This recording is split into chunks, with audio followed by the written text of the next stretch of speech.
ఈ రోజు కరూర్ తమిళనాడులో జరిగిన సంఘటన చాలా విచారం. అసలు విజయ్ అనే యాక్టర్ మీటింగ్ పెట్టాడట. 40 మంది చనిపోయారు, ఇంకా అనేక మంది చనిపోతున్నారు. 12 గంటలకు రావాల్సింది ఆయన 7 గంటలకు రావడం ఏంటి? పోలీసులు 10,000 మందికి పర్మిషన్ ఇస్తే అక్కడ 1,00,000 మంది రావడం ఏంటి? బందోబస్తు ఎందుకు చేయలేకపోయారు? ఆర్గనైజ్ చేయనప్పుడు పర్మిషన్ ఇవ్వకూడదు కదా? స్టాలిన్ గవర్నమెంట్ దీనికి ఎలాంటి పర్మిషన్స్ ఇస్తుంది? ప్రాపర్ గా అడ్మినిస్ట్రేషన్ ఆర్గనైజేషన్ లేకుండా బలవుతుంది ప్రజలే. కుటుంబాలు కూడా మూర్ఖులే. తల్లిదండ్రుల మీద కూడా కేసు పెట్టాలి. చిన్నపిల్లల్ని తీసుకొని పొలిటికల్ మీటింగ్లకు వెళ్ళడం ఏంటి? శాసనసభలకు వెళ్ళినట్టు.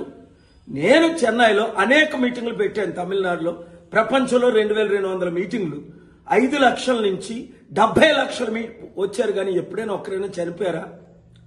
చాలా విచారం. ఈ కుటుంబాల కొరకు ప్రార్థించండి.